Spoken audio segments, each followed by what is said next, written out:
Hello friends, आज इस video में हम वेल्थ जनरेशन की बात करेंगे और वेल्थ जनरेशन के एक बड़े इंटरेस्टिंग एस्पेक्ट के बारे में हम बात करेंगे।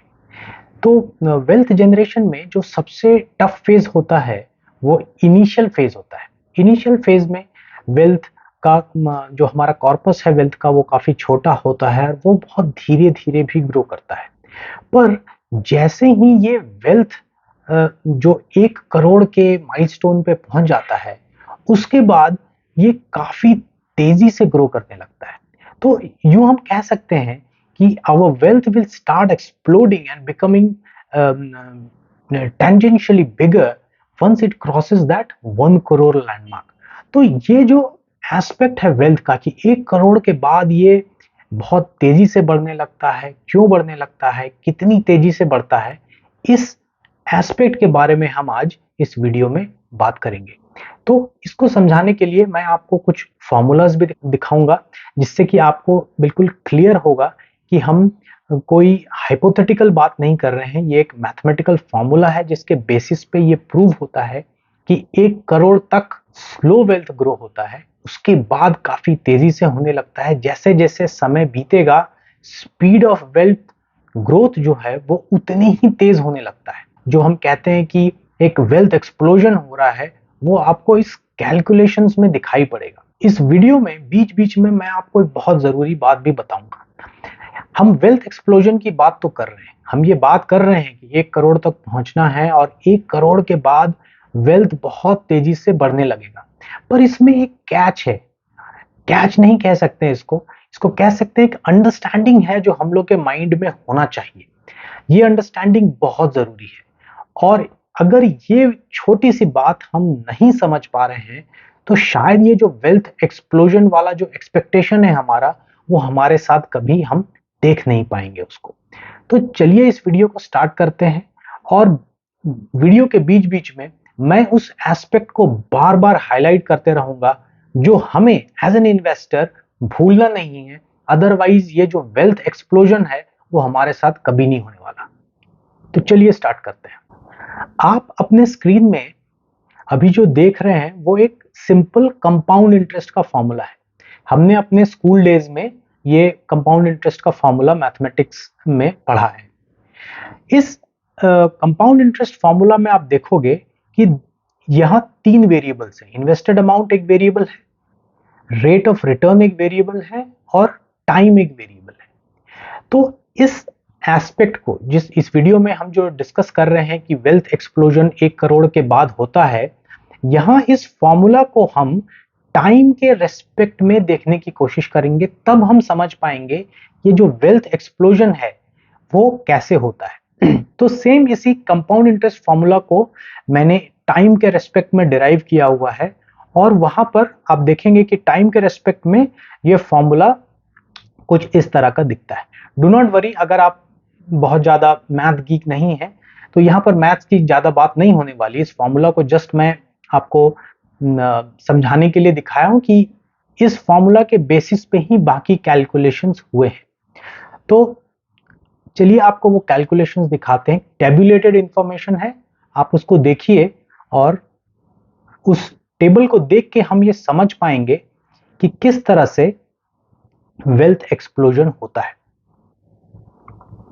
अभी इस टेबल में क्या है पहले मैं आपको वो समझा देता हूं। इस टेबल में देखिए कि जो ये कॉलम आपको दिख रहा है ये बेस कॉलम है। हम इसको बार बार बेस कॉलम, बेस की बात करेंगे। यहां बेस क्या है? बेस वो है पहला अमाउंट जो हमने पैसा इन्वेस्ट किया है। तो यहां मैं एज्यूम कर रहा हूं कि हमने 20 लाख रुपए इन्वेस्ट किए हैं, एक इक्विटी ऑप्शन में इन्वेस्ट किया है। वो इक्विटी ऑप्शन करीब हमें 16% पर एनम का रिटर्न दे रही है। तो इस टेबल में देखिए, ध्यान से देखने वाली बात क्या है कि 0.2 करोड़ रुपीस 1 करोड़ बनने में eight 16% per annum growth 10.84 years लग जा रहा है। हमने 20 लाख रुपए इन्वेस्ट किए और इस 20 लाख रुपए को 1 करोड़ बनने में 10.84 ईयर्स लग जा रहे हैं। तो ये जो आप कैलकुलेशन देख रहे हैं यहाँ पर, ये वो कैलकुलेशन है जो इस बात को हाईलाइट करता है कि जो वेल्थ का जो पहला जो सेगमेंट है, 0 से 1 करोड़ पहुंचने वाला जो सेगमेंट है, वही सबसे डिफिकल्ट सेगमेंट है। 10-11 साल यहां पर लग जा रहे हैं इस कैलकुलेशन के हिसाब से 1 करोड़ के माइलस्टोन तक पहुंचने के लिए। अभी देखिए यहां हमने rate of return 16% per annum लिया है। यहां पर ये रेट ऑफ रिटर्न कम भी हो सकता है, ज्यादा भी हो सकता है। अगर कम होगा तो number of years it will take to reach 1 crore will increase. तो मैंने एक अपने एक्सपीरियंस के हिसाब से जो मैंने देखा है कि एक एवरेज इन्वेस्टर अगर इक्विटी, एक अच्छे इक्विटी पोर्टफोलियो में इन्वेस्ट करता है तो वो 16% का रिटर्न बना सकता है, और ज्यादा डिफिकल्ट नहीं है वो बनाना। अगर आप बहुत एक्सपर्ट नहीं है किसी मल्टी कैप फंड में अगर इन्वेस्ट करोगे तो 16% रिटर्न एक 10 साल के टाइम होराइजन में मिल जाएगा। यहां पर देखिए ये जो 10 साल का टाइम होराइजन है, इसको मैं क्यों हाईलाइट करके बोल रहा हूं ये अभी समझाता हूं। यही वो क्रिटिकल चीज है जो हमें समझना है अगर हमें अपना वेल्थ को वेल्थ एक्सप्लोजन वाले फेज तक ले जाना है। तो उस बारे में बात करेंगे, लेकिन पहले इस चीज को हम समझ लेते हैं कि 0.2 लाख हमने लमसम एक इन्वेस्ट किया, उसको 1 करोड़ बनने में एट 16% पर एनम लगभग 10.84 ईयर्स लग गए। काफी वेट करना पड़ता है। 10 साल 11 साल कोई छोटा पीरियड नहीं है, काफी वेट करना पड़ता है। अगर आप बहुत स्किल्ड इन्वेस्टर हैं तो इस 16% पर एनम का जो रेट ऑफ रिटर्न है इसको आप बढ़ा भी सकते हैं। बट एट प्रेजेंट मैं चूंकि इस वीडियो को एक जनरल पब्लिक को एड्रेस कर रहा हूं तो 16% का रिटर्न कम भी नहीं है, ज्यादा भी नहीं है। तो चलिए अब नेक्स्ट एस्पेक्ट को देखते हैं। अभी देखिए जो फर्स्ट फेज था हमारा, इस फर्स्ट फेज में हमें 20 लाख से 1 करोड़ पहुंचने में ऑलमोस्ट 11 साल लग गए। अभी देखिए नेक्स्ट ईयर क्या होता है, यहां पर वो वेल्थ एक्सप्लोजन वाला पॉइंट आएगा, और वो इंपॉर्टेंट पॉइंट भी आएगा जो मैं आपको बताना चाहता हूं। देखिए ये जो सेकंड जो फेज है, सेकंड फेज में क्या है, सेकंड फेज क्या है, यहां पर 1 करोड़ है हमारे पास, 1 करोड़ को 2 करोड़ करना है, सेम एट 16% पर एनम।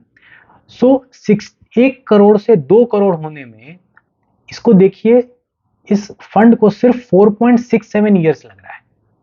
पहले स्टेप में 1 करोड़ तक पहुंचने में ही हमें ऑलमोस्ट 11 साल लग गए थे। यहां पर सिर्फ 4.67 ईयर्स में एक दूसरा करोड़ बन जाता है। बहुत इंपॉर्टेंट है। पर यहां पर देखिए एक ऐसा फैलेसी है, एक ऐसा अंडरस्टैंडिंग फैलेसी है जो हमें समझना है, ये बहुत जरूरी है, अदरवाइज ये वेल्थ एक्सप्लोजन कभी होगा नहीं। अब देखिए आप इसको ऐसे भी एज्यूम कर सकते हैं जो गलत है, पर मैं आपको ये गलत एजम्पशन बताता हूं। कुछ लोग क्या सोचते हैं कि हमने पहला 1 करोड़ बना लिया, 11 साल लगे, 12 साल लगे, 10 साल लगे, जितना भी लगे, पहला 1 करोड़ हमने बना लिया। उस 1 करोड़ को सपोज आपने वो 1 करोड़ म्यूचुअल फंड या स्टॉक से बनाया है, सपोज 16% रिटर्न चाहिए तो आपको इक्विटी म्यूचुअल फंड या स्टॉक्स में ही इन्वेस्ट करना पड़ेगा। कोई और इन्वेस्टमेंट ऑप्शन आपको ऐसा रिटर्न तो नहीं दे पाएगा 10 साल के टाइम होराइजन में। तो वैसे लोग क्या सोचेंगे कि 1 करोड़ तो बन जाता है, सारा फंड लिक्विडेट कर देते हैं, म्यूचुअल फंड है पूरा बेच देते हैं, 1 करोड़ पूरा रिडीम कर लेते हैं, स्टॉक्स है स्टॉक्स को बेच देते हैं, पूरा 1 करोड़ अपने पोर्टफोलियो में ले लेते हैं, और उसके बाद फिर से उसको 1 साल के लिए इन्वेस्ट कर देंगे। तो 1 करोड़ का 2 करोड़ अगर बनाना है तो 1 करोड़ का 2 करोड़ बनाने के लिए आप ये एज्यूम कर रहे हो कि आप पहले अपना पुराना पोर्टफोलियो रिडीम कर लोगे और उसके बाद फिर से उसको रीइन्वेस्ट कर दोगे to get 16% per annum return, जो कभी होगा नहीं। ये जो कॉलम है 16% पर एनम का, ये 16% पर एनम एवरेज रिटर्न है। किसी साल कम होगा, किसी साल बहुत ज्यादा होगा, और इस एवरेज 16% रिटर्न को अचीव करने के लिए आपको ये जो होल्डिंग पीरियड है वो इंटैक्ट रखना पड़ेगा। अगर आपको 11 साल में 1 करोड़ बनाना है एट 16% पर एनम, तो वो 11 के 11 साल आपके वो 20 लाख रुपए इन्वेस्टेड रहने चाहिए, बीच में आप उसको खरीद फरोख्त नहीं कर सकते उसमें। उसी तरह से अगर आपको 11 साल में 2 crore, sorry 10 plus 4 is almost 14, 16 years, almost 16 या 15.51 ईयर्स में, अगर 15.51 ईयर्स में आपको 2 करोड़ बनाने हैं, तो पहला स्टेप तो यह है कि 11 साल आपके पैसे इन्वेस्टेड रहने चाहिए। उसके बाद जो दूसरा स्टेप है, उसमें जो बाकी के जो 467 ईयर्स हैं, 4.67 ईयर्स, उसमें भी पैसे इन्वेस्टेड रहने चाहिए, बीच में ब्रेक नहीं आना है। तो टोटल जो इन्वेस्टमेंट टाइम है यहां पर देखिए, ये 15.51 ईयर्स है। बीच में आप ब्रेक नहीं करना, पोर्टफोलियो आप लिक्विडेट नहीं कर सकते, अपने पोर्टफोलियो को इंटैक्ट रहने दीजिए। म्यूचुअल फंड में इन्वेस्ट किया है, इन्वेस्टेड रहने दीजिए उस मनी को। तो यही वो क्रिटिकल पॉइंट है कि 0.2 से 1 करोड़ बनने में 10 साल 11 साल लगते हैं, और दूसरा 1 से 2 करोड़ बनने में सिर्फ 4.67 ईयर्स लगेंगे। बट कंडीशन यही है कि पैसा आपका इन्वेस्टेड ही रहना चाहिए। आप उसको लिक्विडेट करके नया इन्वेस्टमेंट करोगे तो प्रॉब्लम कहाँ है? प्रॉब्लम है ये एवरेज रिटर्न। एक साल में कौन सा इन्वेस्टमेंट है जो 16% पर एनम रिटर्न दे देगा? अभी तो बुल फेज चल रहा है, बुल फेज में बहुत तरह के रिटर्न पॉसिबल हो जाते हैं, लेकिन नॉर्मल मार्केट टाइम्स में, मार्केट जैसे नॉर्मली बिहेव करता है, पर ईयर 16% रिटर्न आपको नहीं मिलता है। आप उससे कम ही एज्यूम करके रखो। एवरेज रिटर्न जो है वो निफ्टी का या सेंसेक्स का 12% 13% है। एवरेज कब होगा? किसी साल बहुत ज्यादा होगा, किसी साल बहुत कम होगा। तो आप जो एज्यूम कर रहे हो कि इस 4.67 ईयर्स में आपको 16% मिल जाएगा, वैसा नहीं होगा। रिस्की है वो। टू एंश्योर दैट आपको ये 16% रिटर्न मिल रहा है, उसके लिए आपको अपना पैसा इन्वेस्टेड रखना पड़ेगा। चलिए, ये तो एक थ्योरी वाली बात हो गई। अब नेक्स्ट स्टेप देखते हैं। जो दूसरा माइलस्टोन था हमारा, क्या था वो? 1 करोड़ से 2 करोड़, उसको बनने में 4.67 ईयर्स लगे। अभी देखिए तीसरा माइलस्टोन, 2 करोड़ से 3 करोड़, हमें 3 करोड़ पहुंचना है। यहां देखिए टाइम कितना लग रहा है? 2.73 ईयर्स, ऑलमोस्ट हाफ हो गया। जो 1 से 2 करोड़ में 4.5 साल के आसपास लगा था, यहां पर 2.73 ईयर्स लग रहा है।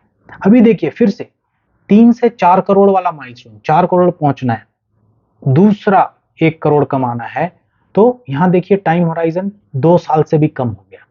इसी तरह से इस कॉलम को आप देखते जाइए, हर 1 करोड़ के लिए टाइम कैसे घटता जा रहा है।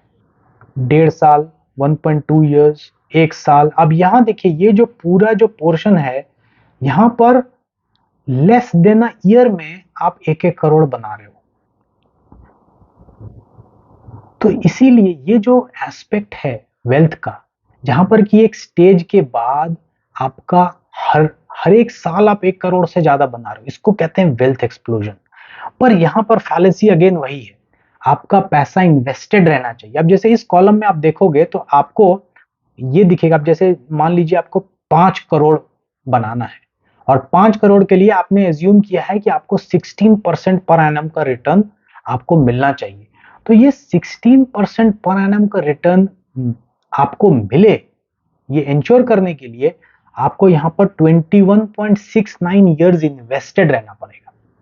आपने 20 लाख रुपए इन्वेस्ट किए, एक 21.69 ईयर्स तक उस 20 लाख रुपए को इन्वेस्टेड रखिए, तो आपको 16% पर एनम का रिटर्न मिलेगा। और नेट इफेक्ट क्या है? नेट इफेक्ट ये है कि आपको इतने सालों में 5 करोड़ आपका बन जाएगा। पर समझने वाली बात क्या है यहां पर, कि आउट ऑफ दिस 21 ईयर्स, पहला 1 करोड़ बनने में ही 11 साल लग जा रहे हैं, उसके बाद 9 साल में 5 गुना हो जा रहा है। पहला 1 करोड़ बनने में 11 साल, और उसके बाद अगले 9 साल में ये पैसा मल्टीप्लाई होके 5 टाइम्स हो जाएगा। तो यहां देखिए इस कॉलम में 1 करोड़ से 20 करोड़ तक का कैलकुलेशन है। 20 लाख रुपए इन्वेस्ट किए गए हैं, 16% पर एनम का एवरेज रिटर्न माना गया है, और आपको 30 साल लगेंगे 20 करोड़ तक पहुंचने में। पर देखिए इस 30 साल के जर्नी में जो आखिरी का कुछ साल है, जो हम कह सकते हैं यहाँ पर ऑलमोस्ट 13 साल का जो ये पीरियड है, इस 13 साल में हर साल आप 1 करोड़ बनाने वाले हो। तो इसको कहते हैं कंपाउंडिंग ऑफ आवर वेल्थ। और ये जो फेनोमेना है, जो आखिरी के 13 सालों में हर साल आप 1 करोड़ बना रहे हो, उसको कहते हैं एक्सप्लोजन ऑफ वेल्थ। अभी यहां पर आप ये पूछ सकते हो कि हमने 16% पर एनम ही रिटर्न लिया है, ये ज्यादा भी तो हो सकता है, क्योंकि कुछ मल्टी कैप फंड्स हैं जो 18-20% का भी लॉन्ग टर्म रिटर्न दे रहे हैं। कुछ ऐसे स्टॉक इन्वेस्टर हैं जो जो वैल्यू इन्वेस्टर हैं, जो वैल्यू इन्वेस्टिंग प्रैक्टिस करते हैं, वो इससे कहीं ज्यादा एवरेज रिटर्न कमा सकते हैं। कहीं ज्यादा का मतलब ये नहीं कि 50% या 30% पर एनम, 20-25 के आसपास का रिटर्न वो बना लेते हैं अपने पोर्टफोलियो में। तो वैसे इन्वेस्टर के लिए भी मैंने एक टेबल बनाया हुआ है। इस टेबल को देखिए, यहाँ पर मैंने जो रेट ऑफ रिटर्न एज्यूम किया है वो एवरेज 20% पर एनम एज्यूम किया है। डिफिकल्ट है, बहुत आसान नहीं है, बट पॉसिबल है। मैं अपने एक्सपीरियंस के हिसाब से कह सकता हूं कि ये रिटर्न पॉसिबल है। अपने पैसे को लॉन्ग टर्म के लिए इन्वेस्टेड रखिए और अच्छे क्वालिटी असेट्स में इन्वेस्ट कीजिए, अच्छे म्यूचुअल फंड में, अच्छे स्टॉक्स में इन्वेस्ट कीजिए। 20% का भी लॉन्ग टर्म रिटर्न पॉसिबल है। तो देखिए इस एग्जांपल में जहां पर के रिटर्न मैंने 20% पर एनम एज्यूम किया है, वहां पहला 1 करोड़ पहुंचने में ऑलमोस्ट 9 साल लग जा रहे हैं, 8.8 ईयर्स लग रहे हैं। उसके बाद जो नेक्स्ट 1 करोड़ है उसको पहुंचने में ऑलमोस्ट 3.8 ईयर्स लग जा रहे हैं। और फिर अगेन देखिए यहाँ पर के जो लास्ट के जो 13 साल हैं, वहां देखिए अगेन लास्ट के जो 14 साल हैं, वहां पर हर साल आप 1 करोड़ से ज्यादा ऑलमोस्ट 1 करोड़ कमा रहे हो। लेस देन अ ईयर पैसा आपका 1-1 करोड़ बनता जा रहा है। तो इसको कहते हैं वेल्थ एक्सप्लोजन। तो ये जो कॉन्सेप्ट है कि पहला माइलस्टोन जो है हमारा 1 करोड़ का, वो अचीव कीजिए और उसके बाद आपका वेल्थ खुद ब खुद एक इंक्रीज स्पीड में ग्रो करने लगेगा। तो ये एक सच बात है। मैथमेटिकल फॉर्मूला के हिसाब से भी ये ऐसा ही दिखता है। और इस चीज को समझाने के लिए मैं आपको नेचर से रिलेटेड एक एग्जाम्पल देता हूं, तो आपको ये भी पता चलेगा कि ये कोई अननेचुरल फेनोमेना नहीं है कि लेटर स्टेजेस में वेल्थ बहुत तेजी से ग्रो करने लगता है। ये एक नेचुरल फेनोमेना है। नेचर भी हमें ये हिंट देता है कि ये पॉसिबल है। तो इस एग्जाम्पल को दिखाने के लिए मैं आपको ये दिखाता हूं। ये जो आप डायग्राम देख रहे हो, ये कोई नॉर्मल चार्ट नहीं है। ये मैंने एक्चुअली में जिस स्पीड में एक बैम्बू ट्री ग्रो करता है अपने लाइफ टाइम में, मैं आपको वो दिखा रहा हूं। ये जो बैम्बू ट्री है जो आप यहां देख रहे हो, ये करीब 6 साल में 100 फीट ग्रो कर जाता है। 100 फीट उसका लाइफ स्पैन ही यही है। 6 साल के बाद उसको हार्वेस्टिंग करके उसको फर्नीचर्स वगैरह अपने दूसरे काम में उसको इस्तेमाल कर लेते हैं। तो 6 साल का इसका लाइफ स्पैन है। इस 6 साल में देखिए जो पहला साल है उसमें सिर्फ 6 फीट ही ग्रो किया हो। आपने अज्यूम कीजिए आप एक फार्मर हो, आपने सीड लगाया, 1 साल तक आप उसको पानी दे रहे हो, आपका एक्सपेक्टेशन क्या है? 100 फीट, और पहले साल में सिर्फ 6 फीट। दूसरे साल में भी हार्डली 15 फीट। आपका अगर 6 फीट हाइट है तो हार्डली आपसे डबल हो पाएगा। एक्सपेक्टेशन क्या है? ये बहुत जरूरी है। एक्सपेक्टेशन है 100 फीट। 100 फीट पर ये तीसरे साल से देखिए इसका स्पीड ऑफ ग्रोथ जो है वो रिस्पेक्टिवली फास्टर होता जा रहा है। यहां पे देखिए तीसरे साल में 25 फीट, चौथे साल में 40 फीट, पांचवें साल में 60 फीट, और उसके बाद अचानक जो लास्ट ईयर है उसमें वो कम से कम 40 फीट एक ही साल में बढ़ जाता है। जो पहले 3 साल में वो 25 ही फीट बढ़ा था, पर लास्ट ईयर में देखिए between 5 and 6th year the height has grown more than 40 feets. तो ये एक नेचर भी हमें हिंट देता है। ये जो पावर ऑफ कंपाउंडिंग की हम बात करते हैं, ये जो वेल्थ एक्सप्लोजन की बात करते हैं, ये रियलिटी है, ये होता है, नेचर में भी ये होता है, पर यहाँ एजम्पशन क्या है? एजम्पशन अगेन वही है कि आप अपने पैसे को एक अच्छे हाई रिटर्न ऑप्शन में इन्वेस्ट कीजिए जो आपको 16-20% के आसपास का रिटर्न दे। पॉसिबल है ये नंबर्स मैंने ऐसे ही रैंडम नंबर्स कुछ नहीं ले लिए, ये पॉसिबल है। और दूसरा, अपने पैसे को लॉन्ग लॉन्ग टर्म के लिए इन्वेस्टेड रहने दीजिए। तो आई होप आपको ये वीडियो पसंद आया। ये वेल्थ एक्सप्लोजन की मैंने इस वीडियो में बात की है, कैसे 1 करोड़ के बाद हमारा वेल्थ ऑलमोस्ट लाइक एक्सप्लोजन होने लगता है। तो वो 1 करोड़ का माइलस्टोन बहुत इंपॉर्टेंट है। किसी तरह भी उस 1 करोड़ तक पहुंचिए और उसके बाद तो आपको इतना मजा आएगा अपने वेल्थ को ग्रो करने में। यहीं इस वीडियो को एंड करते हैं। अगर आपको ये वीडियो अच्छा लगे तो प्लीज मुझे सब्सक्राइब करें, और अगर आपको कुछ क्वेश्चन है इस टॉपिक से रिलेटेड तो आप कमेंट सेक्शन में मुझसे पूछ सकते हैं। Thank you very much for watching.